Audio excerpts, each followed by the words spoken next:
Selamat pagi, kita bersyukur bisa menikmati hari yang baru. Itu semua karena kebaikan Tuhan buat kita saudara. Kita berjumpa kembali di doa pagi GPD Budi Mulia. Saudara, mari kita berdoa untuk menyambut renungan firman Tuhan pada pagi hari ini. Mari kita berdoa. Bapa yang baik, terima kasih, kami mengucap syukur pagi ini boleh bangun dengan tubuh yang sehat. Terima kasih juga Engkau menolong kami dalam peristirahatan kami, sehingga kami bisa bangun pagi, menikmati hari ini.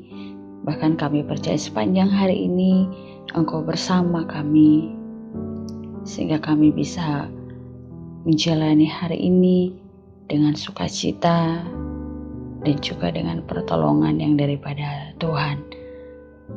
Sebelum kami lebih jauh menjalani hari ini, kami rindu Tuhan mendengarkan firman-Mu.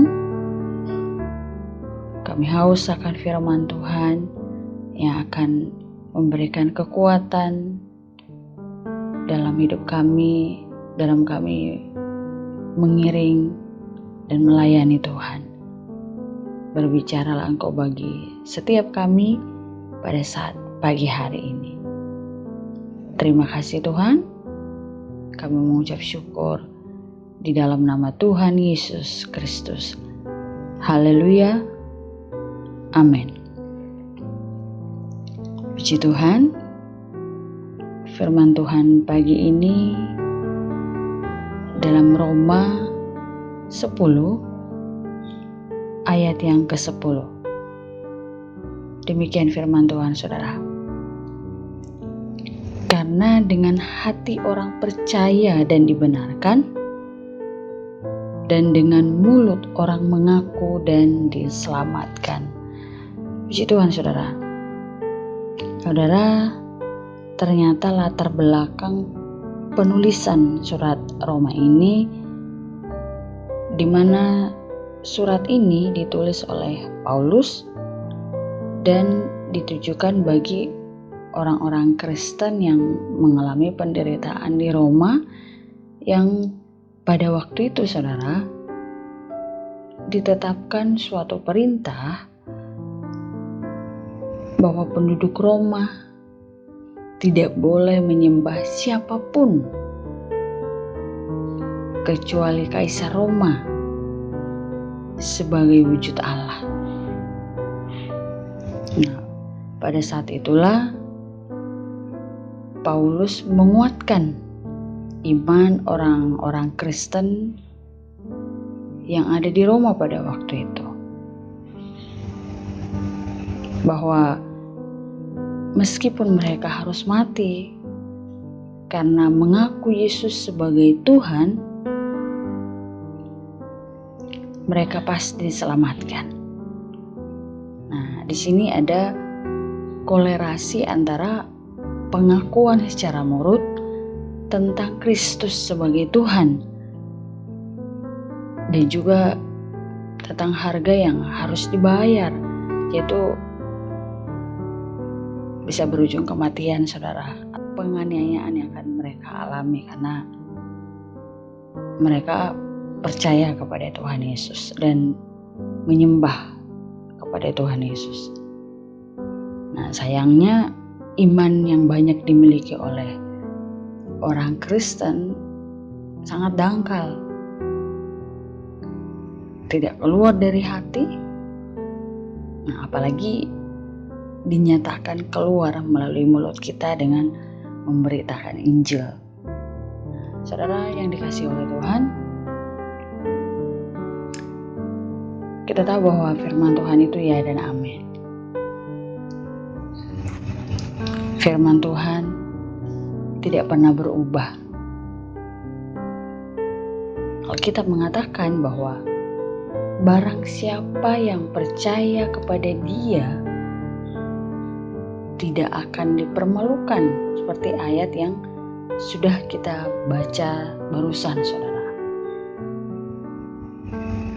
Nah, barang siapa percaya kepada Dia, maka ia akan diselamatkan dari hukuman dosa dan maut. Maka saudara yang dikasihi oleh Tuhan, firman Tuhan mengingatkan kita bahwa dengan hati yang percaya penuh kepadanya, maka ia dibenarkan. Bahwa dengan mulut yang mengaku bahwa Dia, yaitu Yesus Kristus adalah Tuhan dan Juru Selamat, maka ia diselamatkan, saudara. Saudara, dari hati umat pilihannya, atau dari hati umat pilihannya beriman kepada Allah. Jadi kalau kita percaya kepada Allah harusnya dari hati, bukan hanya dari mulut kita. Dan orang yang beriman itu pasti dibenarkan. Nah, berarti ketika kita beriman kepada Dia, yaitu Yesus Kristus, di saat itu pula kita sudah dibenarkan dan sudah mendapatkan status yang baru, saudara, yaitu sebagai manusia baru.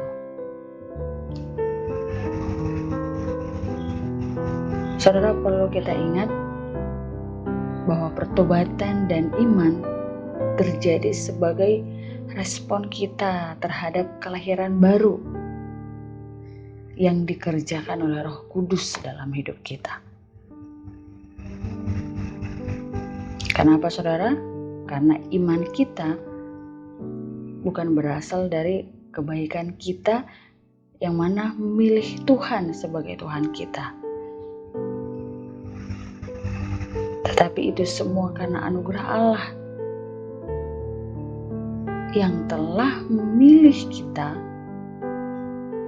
Bahkan firman Tuhan berkata sebelum dunia dijadikan. Jadi bukan kita yang memilih Allah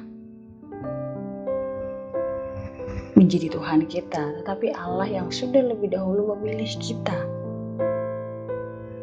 menjadi umat pilihannya. Jadi saudara, kita sangat bersyukur Tuhan boleh memilih kita dari sekian banyak orang. Kita termasuk orang yang sangat-sangat beruntung bisa percaya kepada Tuhan. Walaupun mungkin dengan kenyataan yang kita alami, ada banyak hal-hal yang kita harus hadapi, misalnya tidak bisa leluasa beribadah. Bahkan kalau kita melihat di berita-berita, banyak gereja yang tidak diizinkan untuk beribadah, bahkan membuat perayaan Natal dan lain sebagainya. Nah, dengan kata lain bahwa keselamatan di dalam Alkitab adalah keselamatan bukan karena perbuatan kita, tetapi hanya melalui iman di dalam Kristus saja yang merupakan anugerah Allah buat kita semua. Saudara, Tuhan menyelidiki hati kita masing-masing. Apakah masih dijumpainya hati yang sungguh-sungguh beriman kepadanya? Atau jangan-jangan hati kita sudah mentuhankan, dalam tanda kutip ya saudara, mentuhankan pasangan kita, harta kita, kedudukan, popularitas kita, dan lain sebagainya, saudara. Saudara, tentu yang bisa jawab itu adalah diri kita sendiri. Saudara, iman itu juga keluar dari hati dan diucapkan dari mulut. Nah, ayat yang kita sudah baca di ayat yang ke-10 tadi, saudara, sudah dijelaskan di situ. Di sana dikatakan, saya akan bacakan untuk kita semua Di ayat yang ke-10 itu, karena dengan hati orang percaya dan dibenarkan, dan dengan mulut orang mengaku dan diselamatkan. Nah, akan ditekankan kembali di ayat yang ke-13, saudara. Saya akan bacakan ayat yang ke-13 untuk kita. Firman Tuhan di sana dikatakan, sebab barang siapa yang berseru kepada nama Tuhan akan diselamatkan. Nah, dengan demikian, saudara, ketika hati kita sudah benar-benar beriman kepada Allah, maka mulut kita juga akan memuliakan Tuhan dengan cara bersaksi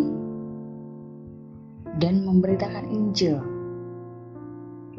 ataupun pelayanan lainnya, tentu yang sesuai dengan talenta kita. Karena saya percaya Tuhan memberikan kita talenta yang berbeda-beda, saudara. Dan saya percaya kita semua punya talenta. Cuma masalahnya kita kadang tidak sadar kalau kita punya talenta. Karena memang kita tidak pernah berusaha untuk menggali talenta itu. Karena kita berpikir, udah cukup saya menjadi orang Kristen yang setia saja. Tidak perlu melayani. Dengan berbagai alasan, menurut saya tidak layak melayani.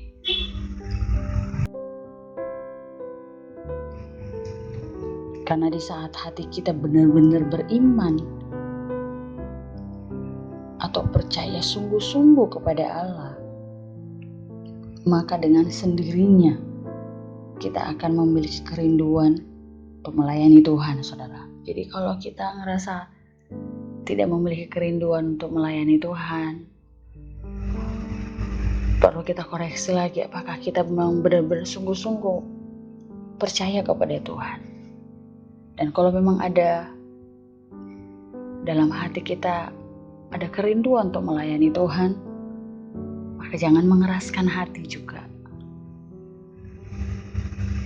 Berikan hati kita, beri diri kita untuk terlibat, untuk mau melayani Tuhan dengan talenta yang kita punya. Mari sama-sama kita memberikan hidup kita, mempersembahkan hidup kita sebagai rasa syukur kita, di mana Tuhan sudah menyelamatkan kita dari lumpur dosa yang sudah membelenggu kita,